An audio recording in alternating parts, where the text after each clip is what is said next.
I'm going to be being recorded, so y'all be on your best behavior. No, I'm just kidding. So just so y'all know, that's what's going to be happening a little bit tonight. I will make it short and sweet, so we can get back and we'll do small groups. We'll probably do them outside if it's not raining. And then we'll do all the fun things for the rest of the evening, all right? You guys get the rest of you yourselves cleaned up and different things like that, all right? Sound good? Sound good? Sound good? All right, perfect. Okay, so I'll be really honest with you guys. I'm not that good with sports. Like, really not that great at all. It all kind of stems back to, you know, back when I was in 3rd grade. I was on a basketball team, and I thought I was all that in a bag of chips. But in all reality, I was double dribbling all the time. I would run with the ball, and I realized that most 3rd graders would do that, but I knew that that was wrong, and I kept doing it. So I just, like, all around, I'm just not the best with sports. And I work at Lake Beauty Bible Camp. It's probably the greatest place on earth. But, yeah, here's the deal. We were playing football one day, and this is where my fear for football really started, all right? So, I was like, all right, we do like pickup games of football everywhere. It's 2-hand touch. It's going to be the best. And I'm like, all right, I'm ready for this. I can do this. And so one 7th grade boy, he throws it so nicely, and I'm just like, I got this. And apparently, like, you're supposed to go like this with a football, like to catch it, make a diamond. But I didn't do that. And as soon as it hit my finger, it just went snap. And my finger was like pointing the other way. It was like the craziest thing, all right? So immediately I looked down and I said, oh my. All right. And the nurse was standing right next to me. I was like, I think we got to fix this. And take into consideration, this was my birthday, all right? My birthday of all days, all right? So we go off to the hospital and they reset my pinky, but they put me under here, all right? And so through the whole thing. Watch out, Dad! Oh, wow. So through the whole thing, I definitely learned to not, like, yeah, football just isn't really my favorite. Just really is my favorite, all right? Just not the biggest fan. So, one thing I really do enjoy, though, is watching sports on TV, all right? Who likes watching a sports team? Like some sort of sports team, all right? Some people, all right, sometimes. I mean, yeah, I'm not the biggest fan. Sometimes, yeah, I do enjoy it. I'm a big fan of golf. Yeah, anybody else a fan of golf? Okay, yeah, good. There's a couple other people, okay? I'm not the only one, all right? I have this friend back home, all right? So I'm originally from Wilmer, Minnesota. I have this friend back home. I keep getting shaving cream on my fingers. I have this friend back home. His name is Jacob, all right? And he knows everything that there is to know about every single sport, basically. He knows all the Twins players, he knows all the stats, he knows everything, all right?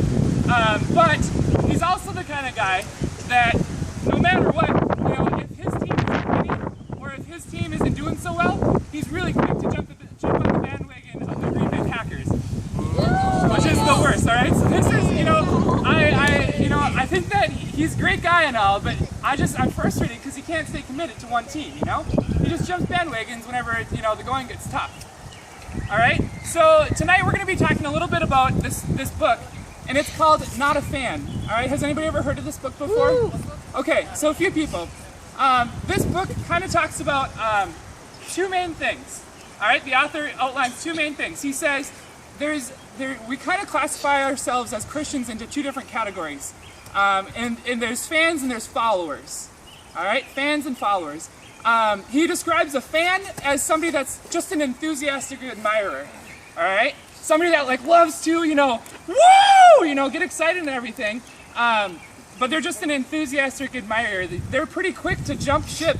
You know, if their team isn't doing so well, they're pretty quick to just, you know, hop over the Green Bay Packers, which, you know, and then he describes the followers, all right? And the followers are those who you know the players. The people who, you know Adrian Peterson, actually knows him, all right? The people who are committed. The people that, you know, that are committed. And he relates this to Christianity and the fact that there's lots of people that are fans of Jesus, all right? They know a lot about him, and they know all the facts, and they know all the stories, but when the going gets tough, they kind of just jump ship, all right? They're like, man, this Jesus thing is great, but my life sucks right now, so I'm going to jump ship. I'm going to, this whole church thing just isn't working out. All right? And then there's the followers, the people that are completely committed. They may not know all the facts and the stats, but they know who Jesus is. All right? So this night is going to be perfect for you 5th graders, on top of the shaving cream war, for you guys to be able to learn a little bit about, you know, what it means to truly follow Jesus, and you know, to build on top of your Awana. And for the rest of you guys, as you guys finish up school, man, you guys are going to be able to take this stuff and go with for the rest of the school year.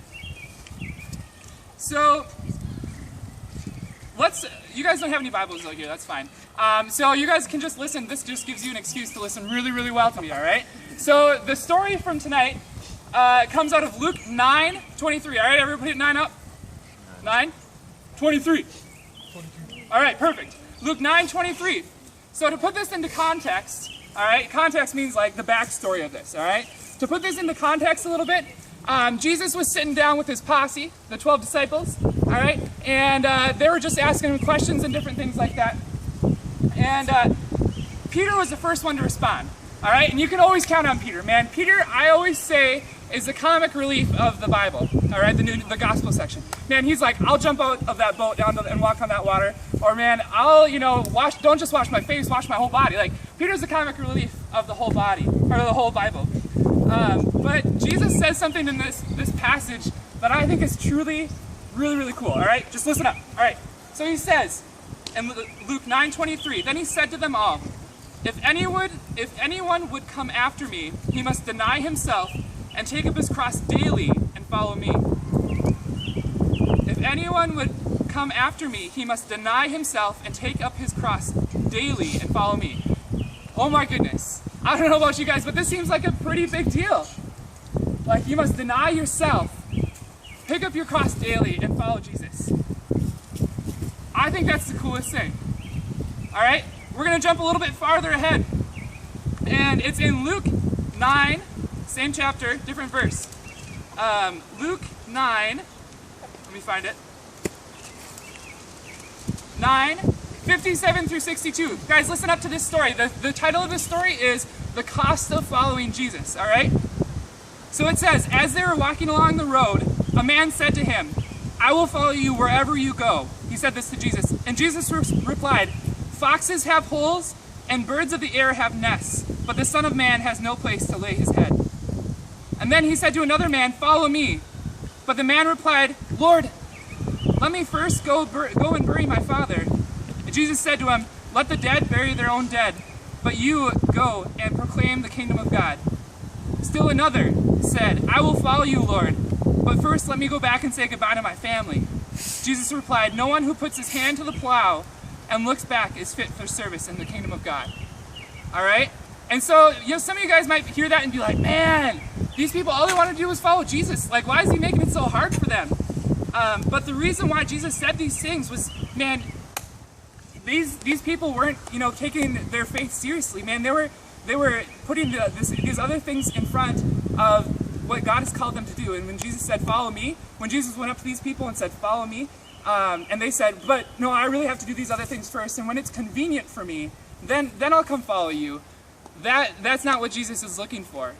You know, and I think that this story really, you know, it's a big deal, like, to decide to follow Jesus, but man, in my life, I resonate with that in so many ways. I can connect with that. Man, I've so many times in my life growing up, I was like, I'll just follow Jesus when it's convenient, when it's really just easy for me to do that. And I never really, until high school, did that happen. So I'll tell you guys a little bit of my story. I know some of you guys have heard it, but I'll tell you a little bit of it. So I grew up in a Christian home. Like many of you guys came from Christian homes. I grew up going to church the whole time, but I really did not like it. And so I went to camp for the first time in 5th grade.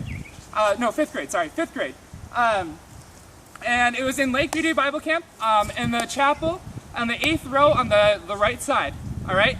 And they have a thing called U-turn night, all right? On U-turn night, that's when they present the gospel, and they tell people who Jesus is, and if they would like to follow Jesus. And I said, yes, absolutely, that's what I want to do, all right?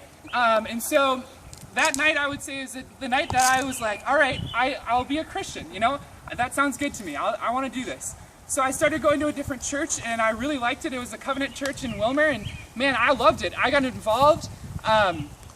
And then something that really, like, it just rocked my world, all right? Something that happened that really rocked my world.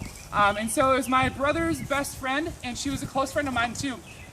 She was hit by a drunk driver as she was driving, and she died because of that.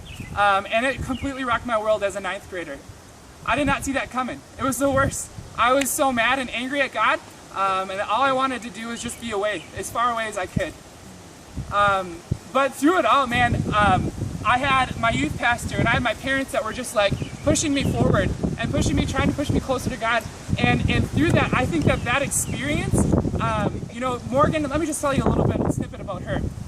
Morgan was the greatest, you know, she was what I aspire to be. She was more energetic than I am, okay? So some of you guys would be like, whoa. But here's the deal, Morgan, she was really, like, she was the person that, you know, if somebody was sitting alone at school, she would make sure that that person had somebody to sit by. There was nobody that sat alone at her school. You know, she made sure that if somebody looked like they were just having, like, you know, a down day, or like if they were crying or something like that, she went up to them and said, what's wrong? You know, tell me what's going on. And she was really good at that. And people, so at her funeral, they passed a microphone around. And for an hour and a half, time after time, we hear people standing up and saying, I was sitting alone, or I was about to commit suicide, and Morgan called me up and said, don't do it. And she was there for me. And time after time, for an hour and a half, all right, that this girl, you know, the impact of this girl, and she was 17 years old, the impact of this girl. And I know that you guys have maybe heard that story before, but man, I want you guys to hear that. And that was a huge part of my testimony in my life. So as I look at my life, I would say I was a fan all the way up to about that point. Then God started working in my life. I knew a lot about Jesus. I knew a lot about, you know, who he was and all the different stories of him. But I didn't actually feel like I knew him. All right? I felt like I was just a fan. So then Chick 2009 happened. All right? And that all absolutely rocked my world. All right? Just the speakers that were there, the things that I learned, I completely broke down, and I was just like, all right, I want to be a follower of Jesus. All right? And it's the hardest thing in the whole wide world. Let me tell you guys, it's the hardest. But man, it brings the most joy to be able to be a follower of Jesus. All right? And man, if you guys, some of you guys have already been experiencing that, the joy of being following Jesus and experiencing his love and all these different things. And guys, that is what it's all about. That is what it's all about. And so, you know, I can relate with the people in those passages. You know, I feel like I was saying that, but man, I just wanted to go when it's convenient. I just want to be a Christian when it's convenient. And I wasn't really living it out.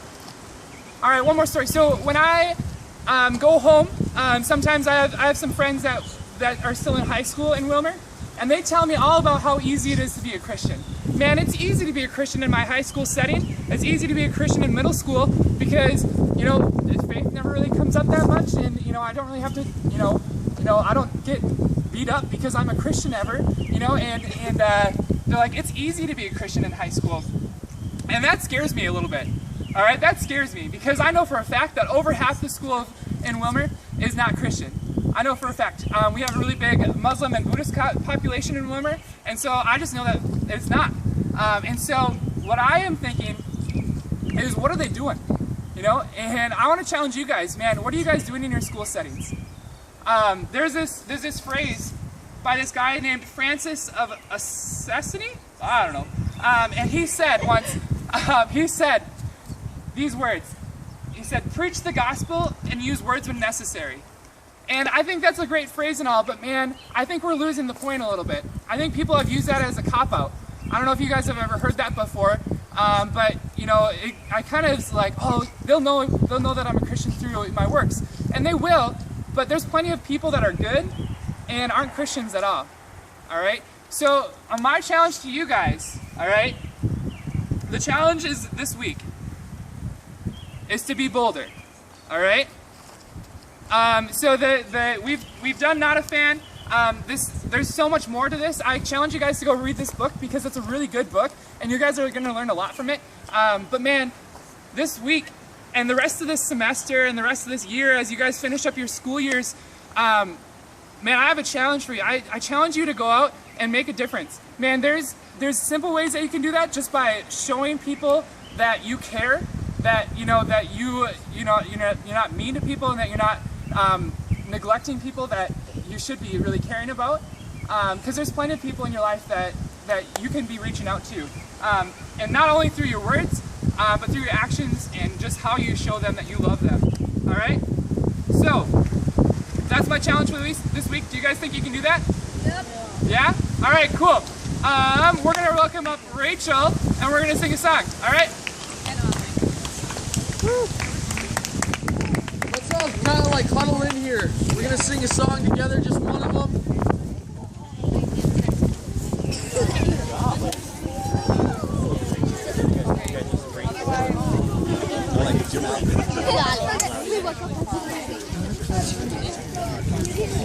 Wait, why are you wearing mittens? Are you glad they're done? Oh, no. People were. Yeah. Okay, can I have everyone just get closer? Hey guys, come a little closer. She's got a microphone. We don't have any microphones. We probably don't have to record this part. That's fine. Okay. Okay. All right. Hey, come on down, guys. So this song fits really well with what we talked about. It's called Christ is Enough. But at the end we sing, I have decided to follow Jesus, no turning back, no turning back. And then we say, the cross before me, the world behind me, no turning back, no turning back. So you don't have words in front of you since we're outside. So I would just encourage you to think about what that means in your own life and to think about what Luke said as we sing this. And if you do know the words, sing with us. The chorus is really easy. It's Christ is enough for me. Christ is enough for me. Everything I need is in you. Everything I need. So let's sing that together.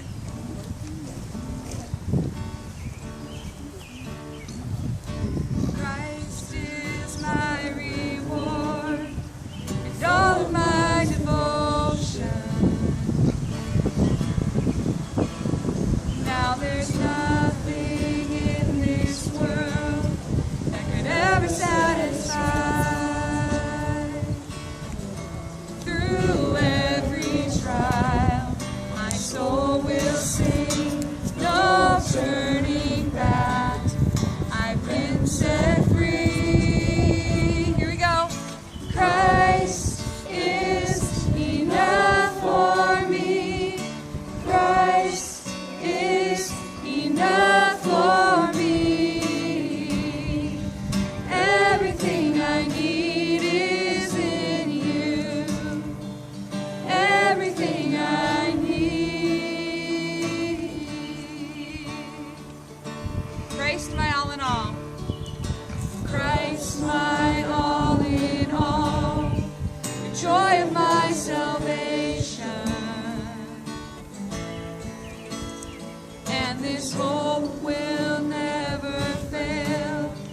Heaven is our home.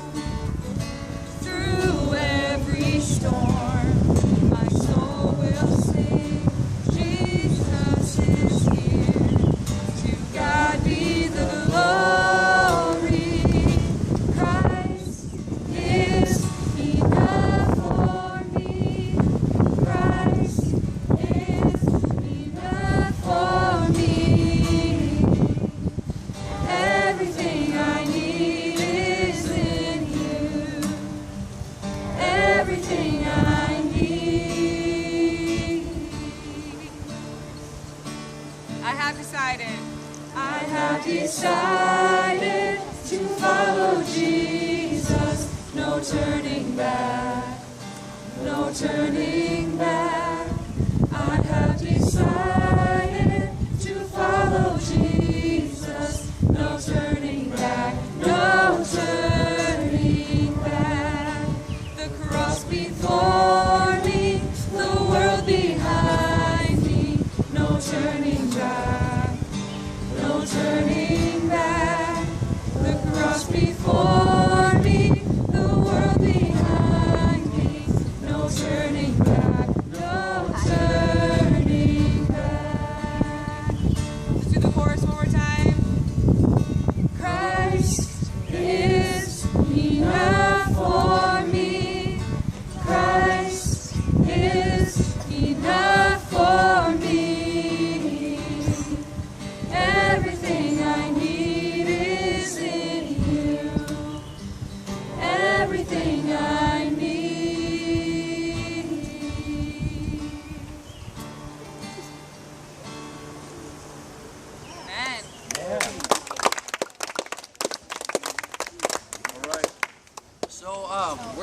dismiss here into our life groups. We're going to continue to chill outside for a second. Hey, ladies and gentlemen, if you are a 6th grade or 5th grade gal, I want you to head out now with Joe. She's your leader. And Joe, you can kind of determine if they're clean enough. If you want to go to your room, go for it. Otherwise, pick a spot outside. She's got my big sweater. She's like a good pole. I'm sitting here like this.